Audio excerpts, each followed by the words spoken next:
मंच को नमन, माँ शारदे को नमन, परमपिता परमेश्वर को नमन। मुझे डर लगा अगर बहुत तेज बारिश हुई तो क्या होगा, और मैं वाकई में बोलना चाह रही थी इस किताब के लिए। सबसे पहले तो आप सभी लोग जो यहाँ पे आज उपस्थित हुए हैं, एक एक व्यक्ति यहाँ से लेके वहाँ तक मंच तक, उसको मैं शायद अपनी आखिरी सांस तक याद रखूंगी, क्योंकि ये कार्यक्रम मेरे लिए बहुत बड़ा है।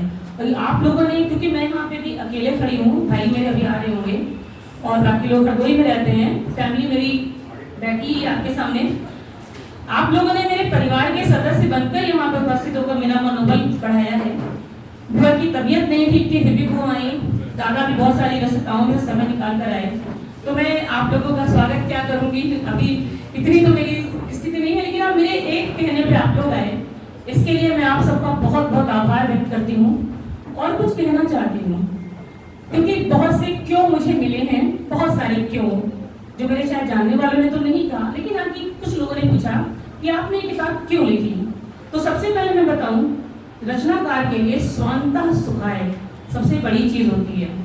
और इस किताब को लिखने में, इस पुस्तक को लिखने में मैंने बहुत आत्मिक संतुष्टि और सुख का अनुभव किया। यह अलग बात है, खूब डांट पड़ी है मेरी जबरदस्त, लास्ट मोमेंट तक खूब डांट खाई है हमने भी खाई, साथ में विधा ने भी खाई है, बैठी हुई है। खूब डांट हम लोगों ने खाई है। इनकी डायरी चुपचाप हम लोग ले लेते थे, फिर कॉलेज चले जाते थे, उसी में से हम लोग बैठ के शेयर छांटते थे, फिर लौट के आने पे डांट पड़ती थी। खैर, सबसे पहले जब मैंने किसी के ऊपर अगर आप कुछ लिख रहे हैं तो उसकी अनुमति लेना जरूरी होता है।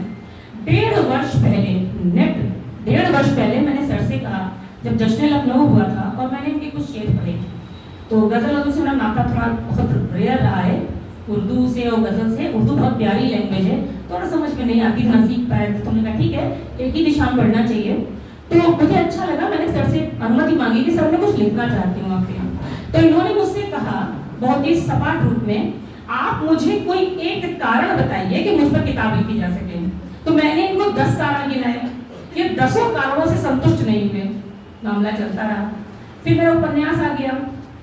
इस बीच महीने में एक बार मैं इनसे अनुमति मांग लेती थी। मेरे हस्बैंड ने भी कहा कि अगर तुम तो मैं बात करूँ, हमने कहा हम ही अपने हिसाब से बात कर लेते हैं।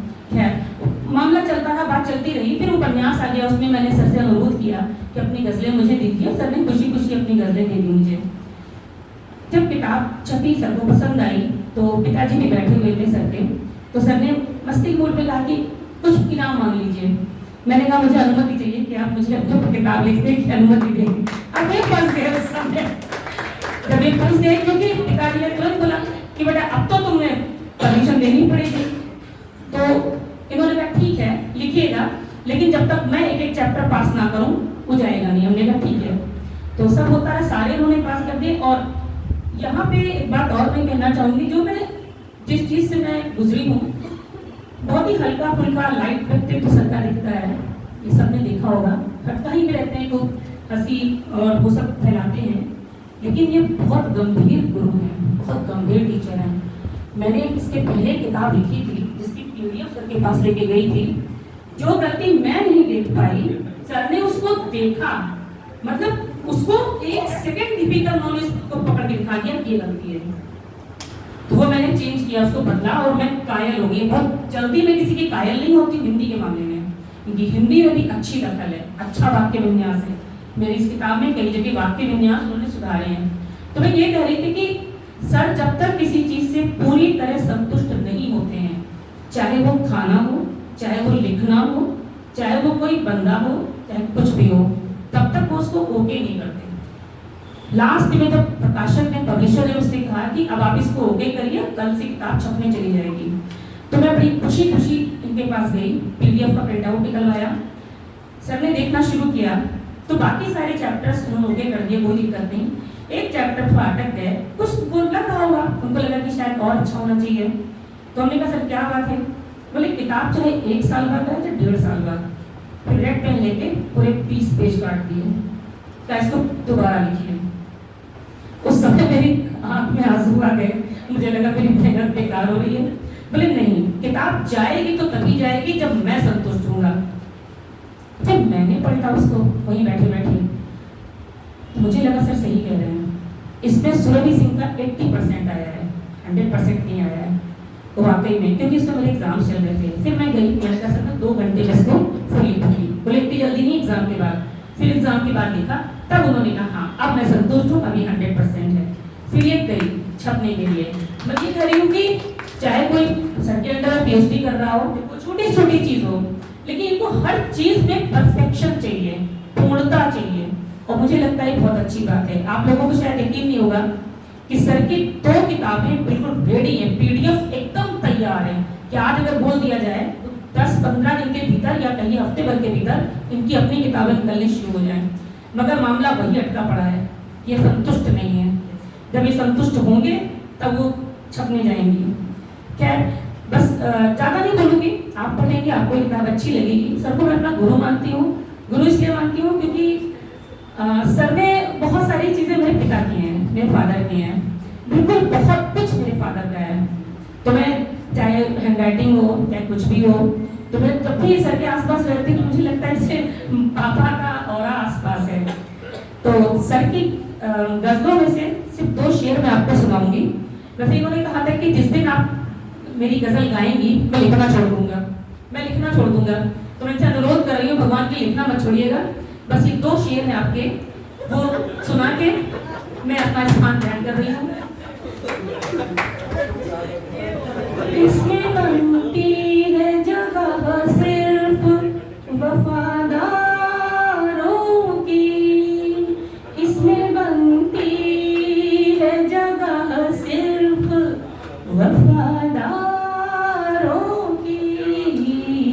दिल के हुजरे में दगा बाज नहीं आएंगे, दिल के हुजरे में दगा बाज नहीं आएंगे।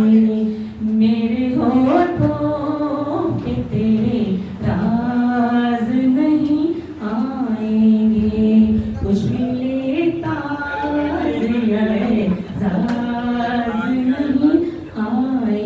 आएंगे। इस समंदर में नहीं एक भी कतरे की जगह, इस समंदर में नहीं एक भी कतरे की जगह। रिश्ते में नए अल्फाज नहीं आएंगे। ला ला ला ला ला ला।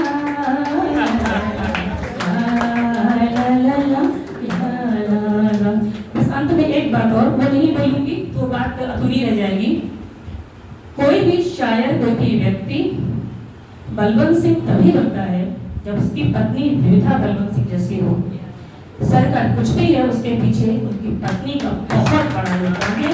विविधा हाईली क्वालिफाइड है, वो चाहती तो अपनी वर्किंग लाइफ चुन सकती थी। इन्होंने अपनी इच्छा से अपना घर चुना और इन्होंने पूरी तरह से, जैसे मैं कहती हूँ ना अक्सर कि बहुत मुश्किल होता है ये डिसीजन लेना, लेकिन फिर भी ये उनका अपना निर्णय था।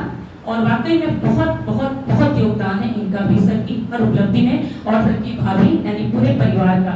मैं दोनों का सर के इस कार्यक्रम में हृदय से स्वागत करती हूँ, विविधा बलवंत सिंह का और भाभी रेणु भाभी का।